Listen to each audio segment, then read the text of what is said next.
자, 요 앞에까지 이제 인적 공제였는데요. 인적 공제에서 이제 기본 공제였습니다. 기본 공제고요. 지금 보게 될 것은 인적 공제 중에서 추가 공제입니다. 자, 먼저 요거 하기 전에 이것부터 봐야 되겠네요. 공제가 사람 공제입니다. 조금 전에 인적 공제를 공부했죠. 기본 소득이 100만 원 이하여야 되고 직계존속은 60세 이상, 직계비속은 20세 이하. 맞죠? 형제자매 됩니다. 물론 형제자매도 무조건 소득이 있으면 안 돼요. 자, 요 조건이고요. 자, 추가 공제입니다. 추가로 이제 공제해 주겠단 말이에요. 그런데 추가 공제에 대해서 생각을 한번 해봐야 됩니다. 이것부터 먼저 생각을 하고 이 내용들을 살펴봐야 돼요. 자, 추가 공제란 말은 어떻게 될까요? 추가로 더 해주겠단 말이죠. 근데 아무나 더 주는 거 아니에요. 우리 그거 한번 봅시다. 중국집에 짜장면 먹으러 갔다고 가정을 해요. 그럴 수 있죠. 저도 짜장면 먹을 때 많이 있습니다. 가면 짜장면부터 안 주고 단무지부터 먼저 줘요. 안 그런가요? 뭐 같이 주는 경우도 있지만 제가 가는 집에는 이 사람이 단무지부터 먼저 갖다 줘요. 주놓고 기다리라고 해요. 단무지 주고 짜장면 오기 전에 줘요. 단무지 한두 개 먹습니다. 심심하니까. 근데 맛있어. 다 먹어봤어요. 아주머니 단무지 추가. 또 다 먹고 또 단무지 추가. 이거 돼요 안 돼요? 안 돼요. 일단 추가로 달려고 하려면 기본부터 먼저 먹고 짜장면 먹고 추가로 더 주세요. 더 주세요. 더 주세요. 이건 되지만 이거 술집에 가서 안주는 안 시키고 밥상만 계속 더 달라 그래요. 짜증나죠? 그거 안 돼요. 그러니까 이 추가 공제는 전제 조건이 뭡니까? 뭐가 되는가 하면 기본 공제가 되는 사람에 한해서 추가로 더 해주겠다라는 거예요. 즉 이 말을 역으로 말하게 되면 기본 공제가 안 되는 사람은 여기에 해당되더라도 추가 공제가 된다 안 된다? 안 된다. 이게 전제 조건이라는 거예요. 이거를 생각 안 하고 추가 공제를 공부하시면 많은 혼란이 옵니다. 그러니까 추가 공제란 뜻, 추가 공제는 인적 공제에서 기본 공제가 되고 되는 사람에 한해서 추가 공제가 되는 것이지 기본 공제 안 되는 사람은 추가 공제가 되지 않는다. 이런 의미가 됩니다. 이해되셨죠? 자, 다음 첫 번째. 여기는 세법 바뀐 게 없어요. 첫 번째. 경로 우대 공제입니다. 경로 우대 공제. 기본 공제 대상자가 만 몇 세? 70세 이상인 경우 추가 공제 1명당 100만 원 됩니다. 그런데 제가 오른쪽에 돈은 적어놨죠.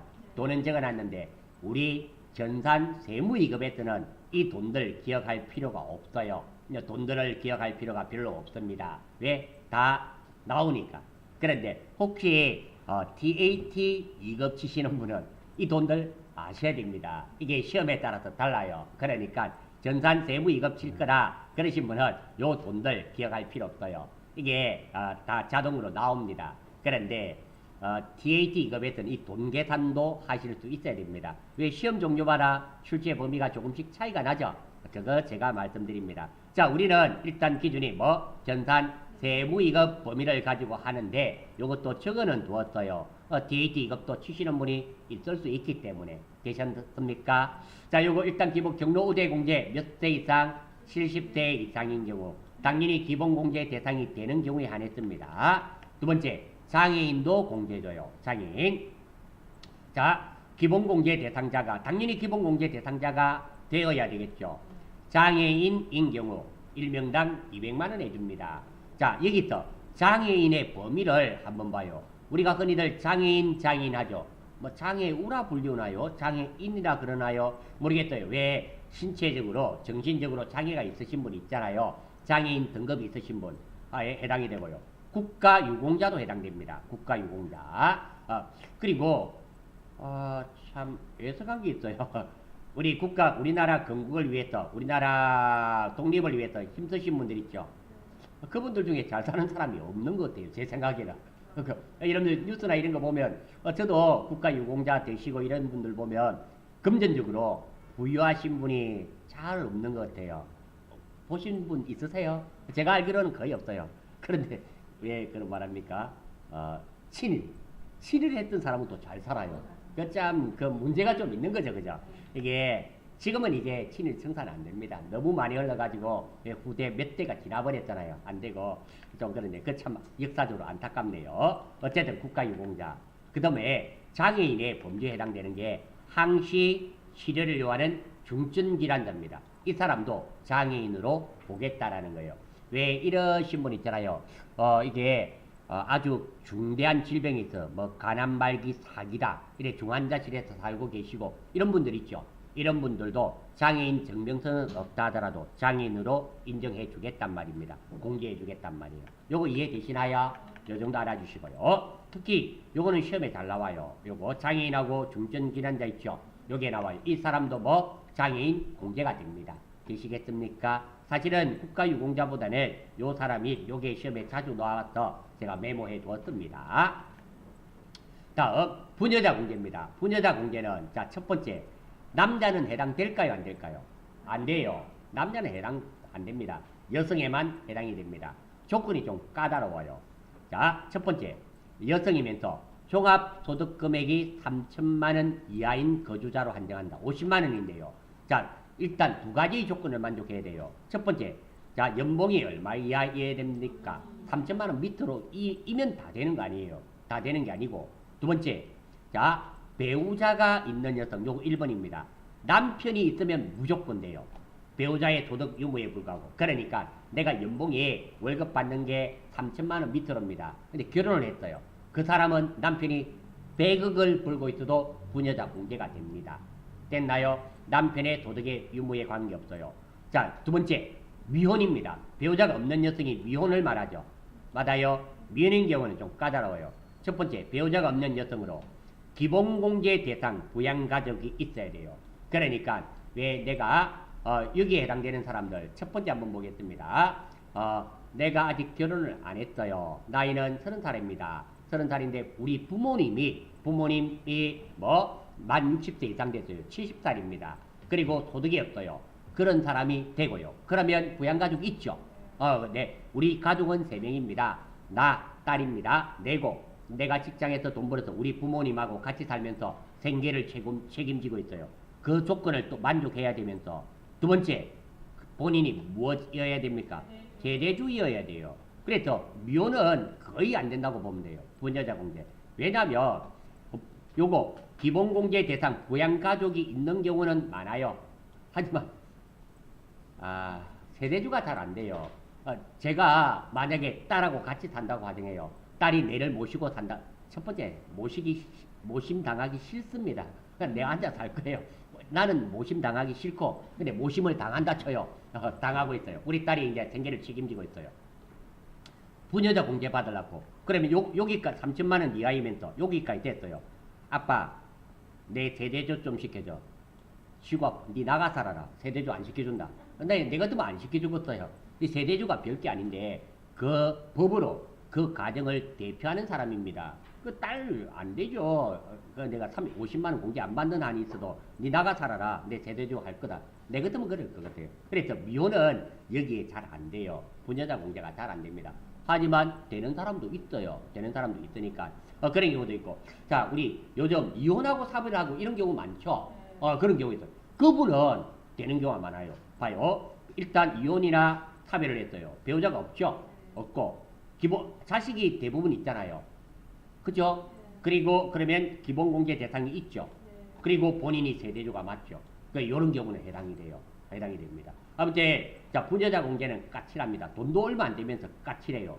두 가지 조건입니다. 첫 번째 3천만 원이 밑으로 돼야 되고 두 번째 남편이 있으면 돼요. 남편이 있든지 또는 3천만 원 이하이면서 배우자가 없고 남편이 없고 기본공개 대상자가 있으면서 세대주 세 가지의 조건을 다 만족해야 됩니다. 이해가 되십니까? 이렇게 알아주시고 두 번째요. 자, 그래서 요것도 많은 학생들이 오해하는 부분을 알려드릴게요. 자, 저는 남자입니다. 남자고 우리 부인이 있겠죠. 와이프가 있습니다. 우리 와이프 전업주부예요. 자, 그러면 기본공개 대상자가 됩니다. 왜? 배우자도 나이 제한이 없습니다. 배우자의 왜 20대 이하, 60대 이상 나이 조건 있죠? 그 생각해봐요. 배우자가 20대 이하고 60대 이상이면 할매하고 결혼하고 이거 그 말이 안 되잖아요. 맞죠? 배우자는 나이 제한이 없는 이유가 그래요. 할머니하고 결혼하고 이거 좀 인간적으로 뭐 못할 거는 아니에요. 할 수는 있는데 좀 보편적이지 않잖아요. 맞죠? 그게 안 돼. 그래도 배우자는 나이 제한이 없습니다. 자, 그래도 우리 와이프 한번 생각해 봐요. 이런 말씀 드린 이유가 있어요. 우리 와이프는 전업주부입니다. 집에서 가사일을 해요. 그러니까 소득이 아예 없습니다. 나이는 제한이 없으니까 첫 번째 소득이 없고, 그리고 내 부인은 나와 같이 신다 그랬고 나이 제한 없으니까 우리 부인은 기본공제 대상자가 될까요, 안 될까요? 돼요. 됩니다. 왜? 소득 없으면서 나이 제한 없으니까 배우자는 됩니다. 생계를 또 같이 하고 있잖아요. 자, 문제가 있어요. 자, 우리 와이프는 부녀자 공제가 될까요, 안 될까요? 이게 이제 문제예요. 부녀자 공제 될까요, 안 될까요? 일단 소득 금액이 30만 원 이하 맞죠? 그리고 우리 와이프는 배우자가 있죠? 소득 유무에 불과하죠? 그럼 여기 해당이 돼요, 안 돼요? 될 것 같죠? 안 돼요. 이거 안 됩니다. 이거 부녀자 공제는 근로자 본인이 여자이어야지 그 와이프는 안 돼요. 직장 안 다니면 안 됩니다. 직장 다니면서 월급 받는 여성이 여기 해당되는 건데, 방금처럼 우리 와이프가 전업주부고 소득이 없고 이런 부녀자 공제 여기 체크하시는 분이 있어요. 안 돼요. 근로자 본인이 부녀자 공제가 되는 거지 이 근로자 본인 말고는 안 됩니다. 이거 오해를 많이 해서 제가 드리는 말씀이에요. 되시겠습니까? 그래. 제가 이렇게 다시 한번 설명드리고 이런 것들은 제가 수업을 하다 보니까 많은 학생들이 요거 착각을 해요. 여기 우리 와이프는 해당이 되네, 아싸, 되는갑다. 여기 체크를 딱 해버려요. 그러면 안 되는 거예요. 되시겠습니까? 자, 다음, 한부모 공제입니다. 한부모 공제니까, 이혼이나 사별하는 경우에 해당되겠죠? 자, 요거 한번 봐요. 해당 거주자가 배우자가 없는 사람으로 입양도 됩니다. 내가 미스인데 애는 가지고 싶어요. 근데 결혼하기 싫어요. 남자 싫습니다. 짜증나요. 그 입양할 수 있잖아요. 맞죠? 뭐 개도 키우는데 사람이면 뭐 더 좋죠. 아무튼 해당 거주자가 배우자가 없는 사람으로서 기본공제 대상자인 직계비속, 그러니까 이혼이나 사별하면 이런 사람이 있을 수 있죠. 또는 입양자도 돼요. 입양자는 직계비속입니다. 그냥 입양자는 내 친아들과 법적인 효력이 똑같다 그랬죠. 입양자가 있는 경우, 단 부녀자 공제와 중복될 경우 한부모 공제만 되고 부녀자 공제는 되지 아니한다. 한부모 공제는 얼마? 1명당 100만 원입니다. 됐다요? 자, 이게 여기서 여러분들 중요한 게 하나 있어요. 자, 부녀자 공제와 중복 공제되지 않는단 말이죠. 우리가 공제되는 거 뭐건 공제는 원칙적으로 중복 공제는 이중 공제는 안 해줍니다. 둘 중에 높은 것만 해줘요. 원칙적으로 그래요. 해주는 것도 있습니다. 근데 그게 거의 없어요. 거의 없고 100개가 있다면 100개 중에 98개는 2개 중에 중복 공제되면 1개만 해줘요. 1개만 해주는데 이게 다 그래요. 근데 중복 공제 해주는 것도 있어요. 그건 좀 이따가 공부하고. 되시겠습니까? 자, 부녀자 공제가 되려면 배우자가 있는 여성 말고 배우자가 없는 여성 있잖아요. 이게 사별이나 이혼이나 뭐 이런 경우 있을 수 있다 그랬죠. 입양, 기본공제 대상자가 있는 부양가족 여기에 해당됐어요. 내가 사별을 했어요. 애가 하나 있습니다. 10살짜리 있을 수 있죠. 그럼 부녀자 공제 해당되죠. 해당돼요. 3천만 원 이하고 한부모 공제도 해당이 되죠. 배우자가 없으면서 기본공제 되는 부양가족 하나 있었죠. 그럼 2개가 되면 어떤 거 해주겠단 말입니까? 한부모 공제만 해주겠다. 이해가 되시나요? 자, 요것이 추가 공제입니다. 이해되십니까? 요거 다시 한번 정리해봐요. 경로 우대 공제 몇 살 이상? 70대 이상. 장애인 공제 되죠? 1명당 200만 원. 부녀자 공제. 부녀자 공제는 조건이 있죠. 종합소득이 얼마? 3천만 원 이하. 3천만 원 이하가 됩니다. 이하고 배우자가 있으면 무조건 해주고 배우자가 없으면 부양가족이 있으면서 기본 공제 대상인 부양가족이 있으면서 또 세대주의여야 돼요. 됐어요? 한부모 공제 말 그대로 혼자인 사람이 자식이 있고 맞죠? 물론 이 자식은 기본 공제 대상자가 돼야 됩니다. 돼야 되면서 자식이 있는 경우 됩니다. 한부모 공제 해줘요. 이해가 되시나요? 자, 그러면 저의 경우 내 경우 이 사람은 얼마가 공제되는지 한번 생각을 해봐요. 제가 예제를 한번 들어볼게요. 자, 우리 어머님이 계십니다. 포항에 실제로 살고 계시고요. 어머님이 계세요.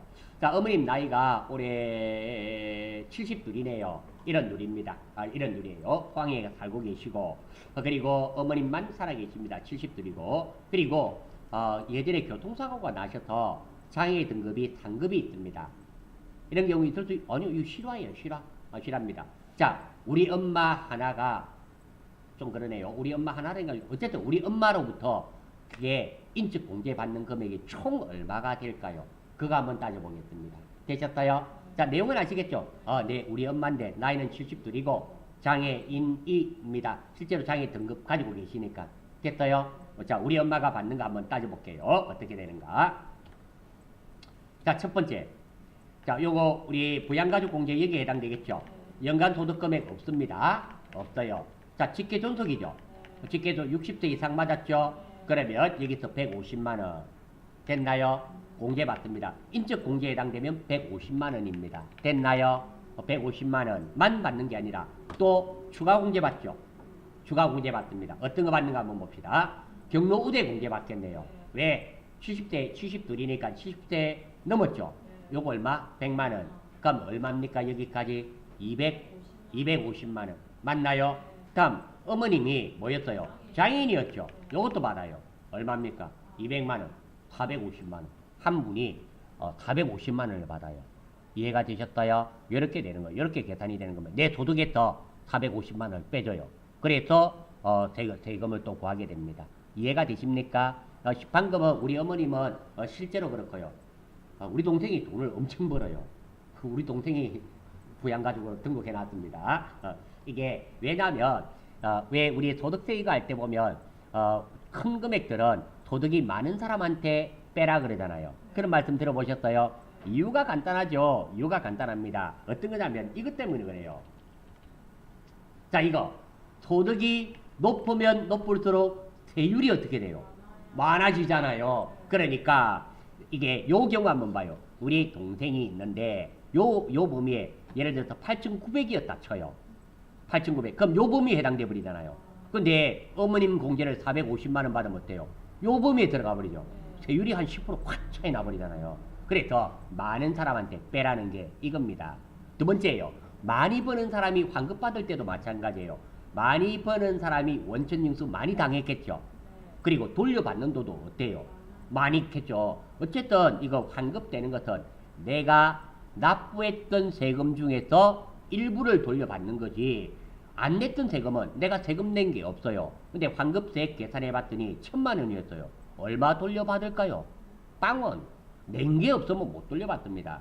자, 다시 한 번 더. 내가 여기까지 1년 동안 낸 세금이 100만원이었어요. 근데 이거 인적 공제하고 다 공제받더니 1,000만원이었어요. 그러면 나 국가에서 1,000만원 돌려주느냐? 아닙니다. 내가 낸 돈이 얼마였어요? 100만원. 그럼 내가 최대 돌려받을 수 있는 돈은 얼마다?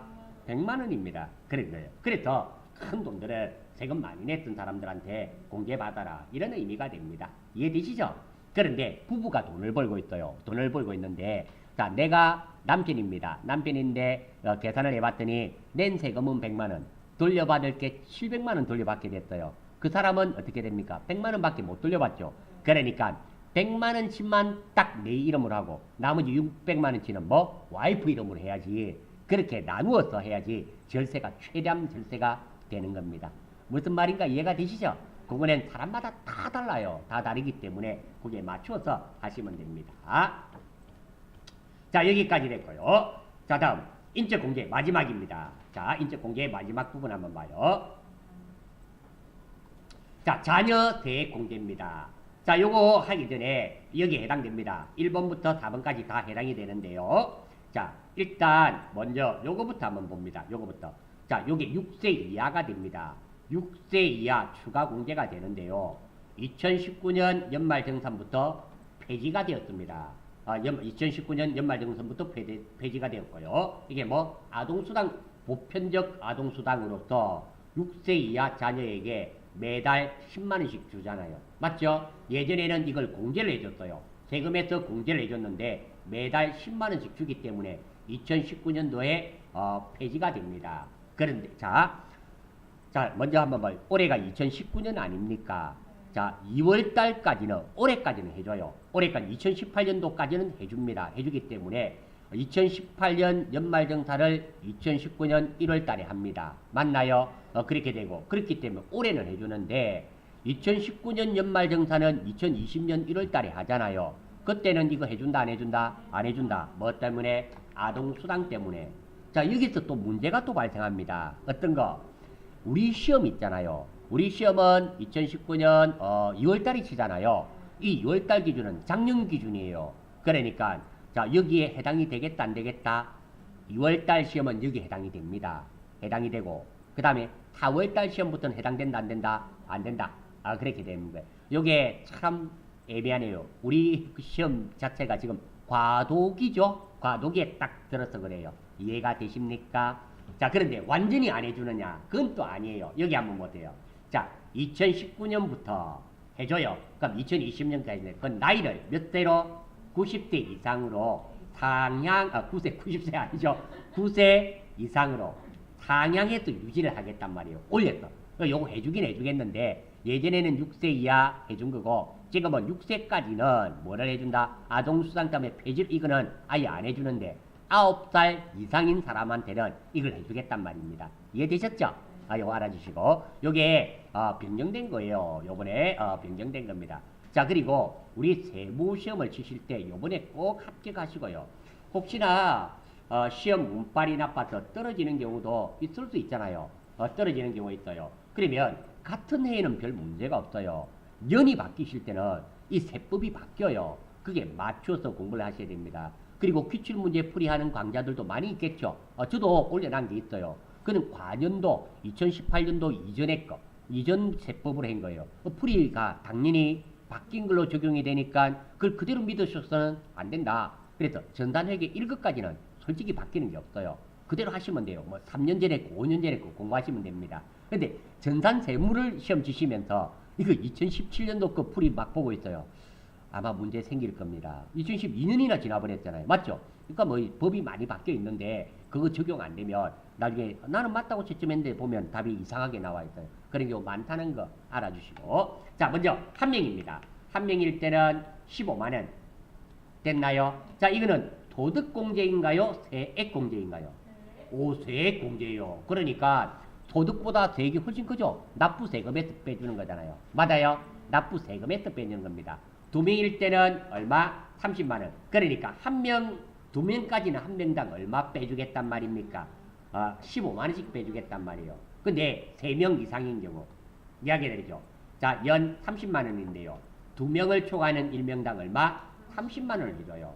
그러면 자, 우리 애가 세 명이 있다고 칩시다. 그러면 얼마 빼주는가 봐요. 두 명까지가 얼마입니까? 30만 원. 세 번째 애는 얼마? 30만 원. 총 얼마 되겠다? 60만 원 빼줍니다. 이해가 되셨어요? 자, 다둥이 5명이라 쳐봐요. 좀 많죠? 한번 많이 나와봅니다. 자, 그럼 두 명까지는 뭐? 30만 원. 그리고 몇 명 남았습니까? 3명. 3명은 각각 30만 원씩 90만 원. 그럼 120만 원 빼줘요. 이해가 되십니까? 그거 그 정도 알아주시고요.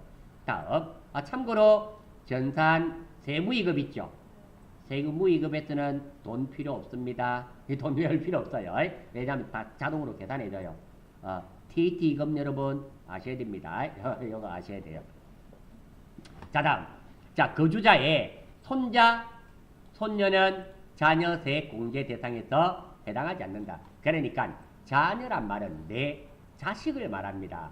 손자, 손녀는 내 자식이 아니에요. 우리 아들 자식이잖아요. 맞죠? 그게 당연히 안 되는 거예요. 다음, 또 출산 입양 세액 공제입니다. 그러니까 출산 장려 정책이죠. 요즘 출산 많이 안 하죠. 이게 나라가 잘못된 거죠. 출산 애 놓기 싫은 사람이 어디 있어요. 돈이 없으니까 못 놓잖아요. 맞죠? 충분히 출산하고도 행복하게 살 수 있게끔 해줘야 되는데 이게 좀 문제예요. 이거 이게 뭐 출산 돈 쓴다 그러는데 이게 하여튼 짜증나요. 나도 출산 정책 아무리 써봤자 헛방입니다. 이게 좀 잘해야 되는데 그죠? 일자리 좀 많이 해주고 월급 많이 주고 그럼 많이 놓죠. 요즘 애 많이 놓는 사람이 있어요. 직군 중에 애 많이 놓는 직군이 있어요. 혹시 어떤 직군인 줄 아십니까?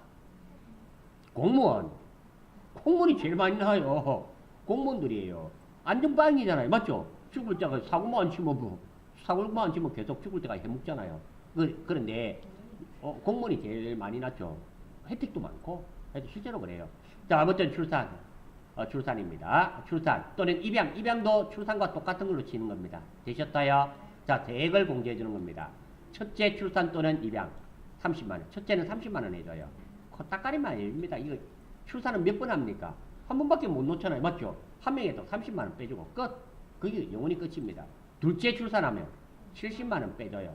50만 원. 셋째 출산하면 꼴랑 70만 원. 이거 안 되죠. 어쨌든 뭐 이렇게 돼요. 요만큼씩 해준다는 거. 357. 기억하기는 좋죠. 357.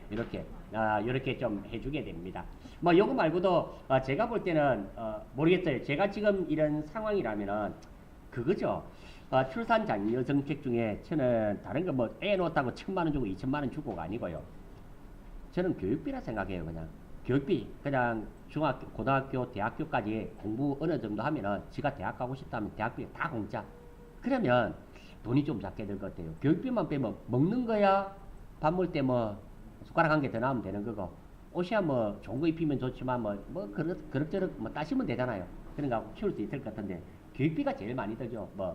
그리고 학원 안 다니도 되게끔 해주고 그죠. 학원비죠. 학원 안 다닐 수 있도록 해주고 그리고 대학은 다 보내주고 공짜로. 그럼 애 밑에 돈 안 들잖아요. 그 돈을 좀 많이 쓰면 좋겠다. 1,000만 원씩 2,000만 원씩 주는 게 아니라 그러면 별 부담 없을 것 같은데 모르겠어요. 어쨌든 뭐 이렇게 되네요. 자, 요 내용 이해되십니까? 자, 여기까지가 인적 공제죠. 여기까지가 인적 공제입니다. 인적 공제가 되고요. 인적 공제가 사실 공제되는 금액 중에서 좀 큰 겁니다. 가장 큰 거예요. 이해되십니까? 자, 이렇게요.